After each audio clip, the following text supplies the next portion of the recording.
जय हिंद, welcome back to the channel. नमस्कार। जय माँ विंध्यवासिनी, जय माँ सरस्वती, जय माता लक्ष्मी।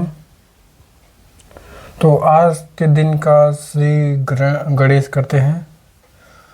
तो आज संविधान के अगले पड़ाव पर आज 21 तारीख है। संविधान, कॉन्स्टिट्यूशन।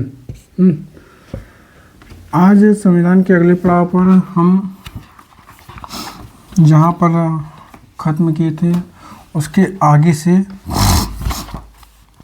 चालू करते हैं।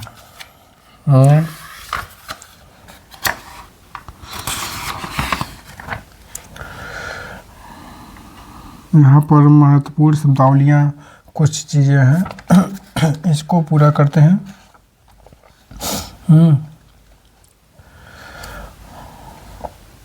तो फिर हम 42 इसमें महत्वपूर्ण शब्दावलियाँ हैं, इसको पूरा करने के बाद कल से हम अनुच्छेदों पर पूरी रिसर्च करेंगे, पूरा देखेंगे। पूरा 1 से लेके पूरा 395 अनुच्छेद तक हम पूरा 1 से लेके 395 अनुच्छेद तक पूरा देखेंगे। 50 अनुच्छेद पूरा देखेंगे। तो इसमें कुछ महत्वपूर्ण शब्दावलियाँ हैं जो हम उसे पूरा करते हैं। तो शुरू करते हैं आज के दिन की शुरुआत। हम ऐसे धीरे धीरे सारी चीज़ें पढ़ते जाएंगे, आप लोग समझते जाइएगा। महत्वपूर्ण शब्दावलियों में शून्यकाल। संसद के दोनों सदनों में प्रश्नकाल के ठीक बाद के समय को शून्यकाल कहते हैं। यह 12 बजे प्रारंभ होता है और 1 बजे दिन तक रहता है। शून्यकाल का लोकसभा और राज्यसभा की प्रक्रिया तथा संचालन नियमों में कोई उल्लंघन नहीं है। इस काल अर्थात 12 बजे से लेकर 1 बजे तक के शून्यकाल का नाम समाचार पत्र द्वारा दिया गया है। इस काल के दौरान सदस्य अविलंबनीय महत्व के मामले को उठाते हैं तथा उस पर तुरंत कार्रवाई चाहते हैं। वर्तमान में शून्यकाल 1 बजे से लेकर 2 बजे तक चलता है। सदन का स्थगन द्वारा सदन के कामकाज को विनिर्दिष्ट समय के लिए स्थगित किया जाता है। कुछ घंटों तथा कुछ दिनों, कुछ सप्ताह का भी हो सकता है, जबकि सत्रावसान द्वारा सत्र की समाप्ति होती है। विघटन कोई केवल लोकसभा का ही हो सकता है। इसमें लोकसभा का अंत हो जाता है। अनुपूरक प्रश्न। सदन में किसी सदस्य द्वारा अध्यक्ष की अनुमति से किसी विषय और जिसमें प्रश्न जिसके संबंध में उत्तर दिया जा चुका है के स्पष्टीकरण हेतु अनुपूरक प्रश्न पूछने की अनुमति प्रदान की जाती है। अनुपूरक प्रश्न। तार्किक प्रश्न। जिस प्रश्न का उत्तर सदस्य तुरंत सदन में चाहते हैं तो उसे तार्किक प्रश्न कहा जाता है। तार्किक प्रश्नों का उत्तर मौखिक दिया जाता है तथा तार्किक प्रश्नों के अनुपूरक प्रश्नों से भी पूछे जा सकते हैं। इस प्रकार का तारा लगाकर अन्य प्रश्नों से इसका भेदन किया जाता है। अतार्किक प्रश्न। जिस प्रश्नों का उत्तर सदस्य लिखित चाहते हैं उन्हें अतार्किक प्रश्न कहते हैं। अतार्किक प्रश्न का उत्तर सदन में नहीं दिया जाता है तथा इस प्रश्नों के अनुपूरक प्रश्न नहीं पूछे जाते हैं। स्थगन प्रस्ताव। स्थगन प्रस्ताव पेश करने का मुख्य उद्देश्य किसी विलंबनीय लोक महत्व के मामले की ओर सदन का ध्यान आकर्षित करना है। जब इस प्रस्ताव को स्वीकार कर लिया जाता है तब सदन विलंबनीय लोक महत्व के निश्चित मामले पर चर्चा करने के लिए सदन का नियमित कार्य रोक देता है। इस प्रस्ताव को पेश करने के लिए न्यूनतम 50 सदस्य की स्वीकृति आवश्यक है। अल्पसूचना प्रश्न: जो प्रश्न अविलंबनीय लोक महत्व का हो तथा जिसमें साधारण प्रश्न के लिए निर्धारित 10 दिन की अवधि से कम सूचना देकर पूछा जाता है, उसे अल्पकाल सूचना प्रश्न कहा जाता है। संचित निधि: संसद के अनुच्छेद 266 में संचित निधि का प्रावधान है। संचय निधि से धन संसद में प्रस्तुत अनुदान मांगों के द्वारा व्यय की जाती है। राज्यों को करों एवं शुल्कों में से उनके अंश देने के बाद जो बचता है निधि में डाल दिया जाता है। राष्ट्रपति, उपराष्ट्रपति, नियंत्रण एवं महालेखा परीक्षक आदि के वेतन एवं भत्ते इसी निधि पर भाती होते हैं। आकस्मिक निधि: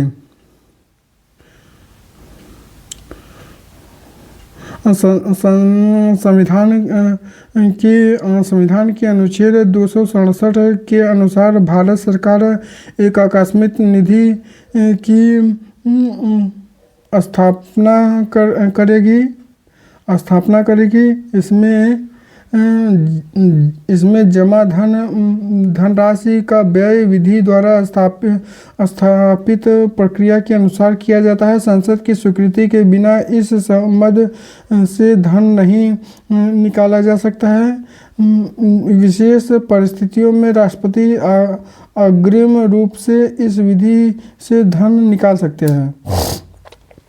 आधे घंटे की चर्चा: जिन प्रश्नों का उत्तर सदन में दे दिया गया हो उस प्रश्नों से उत्पन्न होने वाले मामलों पर चर्चा लोकसभा में सप्ताह में 3 दिन और सोमवार, बुधवार, शुक्रवार की बैठक की अंतिम आधे घंटे में की जा सकती है। राज्यसभा में से चर्चा किसी दिन जिसे सभापति नियत करें सामान्यतः 5 बजे से लेकर 5:30 बजे तक के बजे के बीच की जा सकती है। ऐसी चर्चा का विषय पर्याप्त लोक महत्व का आवश्यक होना चाहिए। विषय हालांकि किसी तार्किक अतार्किक अल्प सूचना का प्रश्न रहा हो जिसके उत्तर के लिए किसी तथ्यात्मक मामले का स्पष्टीकरण आवश्यक हो, ऐसी चर्चा को उठाने की सूचना कम से कम 3 दिन के पूर्व दी जानी चाहिए। अल्पकालीन चर्चाएं: भारत में इस प्रथा की शुरुआत 1953 ईस्वी के बाद हुई थी। इसमें लोक महत्व की चर्चा पर सदन का ध्यान आकर्षित किया जाता है। ऐसी चर्चा के लिए स्पष्ट कारणों सहित सदन के महासचिव को सूचना देना आवश्यक होता है। इस सूचना पर कम से कम 2 अन्य सदस्य के हस्ताक्षर होने आवश्यक हैं। विनियोग विधेयक में भारत की संचित निधि पर भारित व्यय की पूर्ति के लिए अपेक्षित धन तथा सरकार के खर्च हेतु अनुदान की मांग शामिल होती है। भारत की संचित निधि में कोई धन विनियोग विधेयक के अधीन ही निकाला जा सकता है।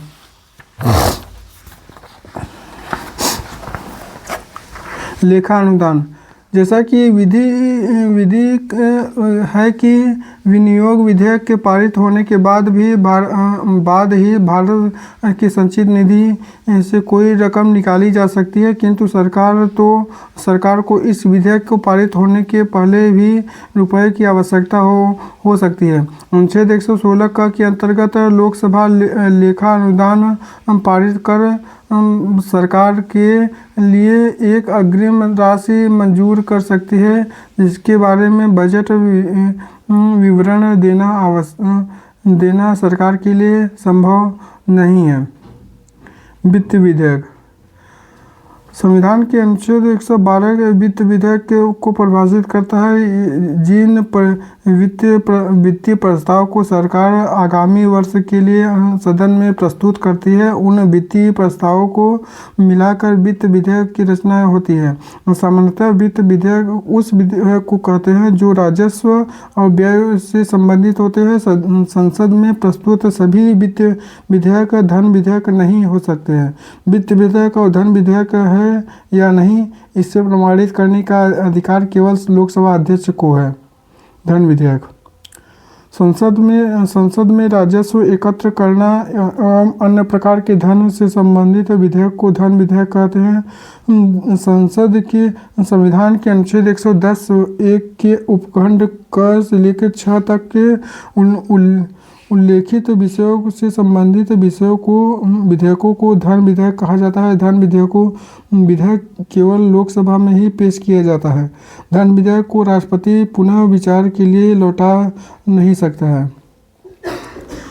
अनुपूरक अनुदान। यदि विनियोग विधेयक द्वारा किसी विशेष सेवा पर चालू वर्ष के लिए व्यय किए जाने के लिए प्राधिकृत कोई राशि अपर्याप्त पाई जाती है या वर्ष के बजट में उल्लेखित न की गई और किसी नई सेवा पर चर्चा की आवश्यकता उत्पन्न हो जाती है, तो राष्ट्रपति एक अनुपूरक अनुदान संसद के समक्ष पेश करवाएगा। अनुपूरक अनुदान एवं विनियोग विधेयक दोनों के लिए एक प्रक्रिया विहित की गई है। बजट सत्र।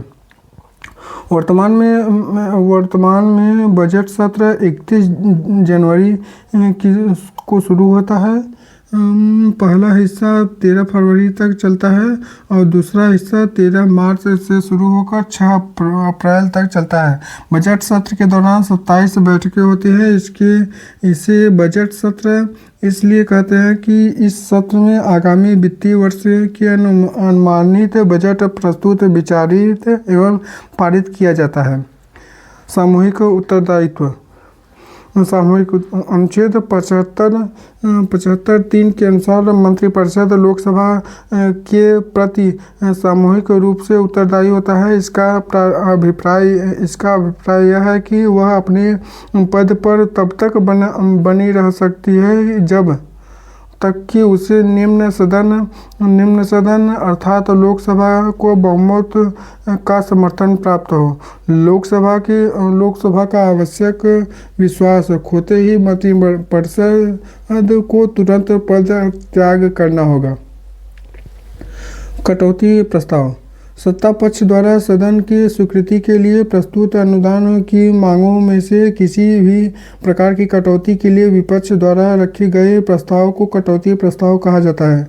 सरकार की नीतियों को अस्वीकृति को दर्शाने के लिए विपक्ष द्वारा प्रायः 1 रुपया की कटौती का प्रस्ताव किया जाता है, जिसका अर्थ यह होता है कि प्रस्ताव मांग के मुद्दे पर स्पष्ट उल्लेख किया गया है। अविश्वास प्रस्ताव। जब लोकसभा में किसी विपक्षी पार्टी को लगता है कि सरकार के पास बहुमत नहीं है, तब सदन में सरकार विश्वास को खो चुकी है और अविश्वास प्रस्ताव लाती है। लोकसभा में नियम 198 के तहत अविश्वास प्रस्ताव लाने की व्याख्या की गई है।